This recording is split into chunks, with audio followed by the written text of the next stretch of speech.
সকাল থেকে শুরু করলাম আজকের ছোট্ট ব্লগটি। তো আমি সেজেগুজে কোথায় যাচ্ছি পুরো ভিডিওটা দেখেন, আমাকে কেমন লাগছে কমেন্টে জানাবেন।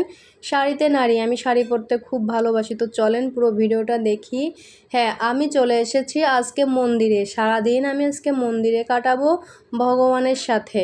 তো দেখেন এই মন্দিরটার নাম বৃন্দাবন মন্দির। ঢাকার বুকে ছোট্ট একটা বৃন্দাবন মন্দির, এখানে রাধা মাধব সাক্ষাৎ। তো রাধা মাধবকে দেখেন, দর্শন করেন, কত সুন্দর সেজে আছে আমার রাধা মাধব। এই রাধা মাধবকে দেখলে না মন প্রাণ একদম প্রশান্ত হয়ে যায়, কাছ থেকে দেখলে চোখ ফিরানো যায় না। এখন অবশ্য গ্লাস লাগানো আছে, গ্লাস খুললে দেখাবো। আর এখানে মাতাজিরা ভগবানকে সাজাবে বলে সুন্দর সুন্দর বিভিন্ন রকম ফুল দিয়ে মালা গাচ্ছে।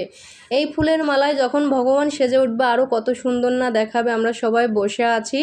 এখানে আছে প্রভুপাদ ইস্কনের একটা মন্দির। মন্দিরটা খুবই সুন্দর, ঢাকার বুকে এত সুন্দর মন্দির আসলেই ভাবা যায় না। তো দেখেন আমি পুরো সব ঘুরে ঘুরে দেখাবো। এখানে প্রভুজিরা কীর্তন করছে, এখন মধ্যাহ্নের ভোগ হবে। তো এই যে ভোগের প্রস্তুতি চলছে, প্রভুরা ভোগের প্রস্তুতি করছে। এখানে সব ভক্তবৃন্দ বসে আছে, একটু পরেই শুরু হবে ভোগ কীর্তন। তো এই যে শুরু হয়ে গেছে ভোগ আরতি, আমরা ভোগ আরতি দর্শন করি।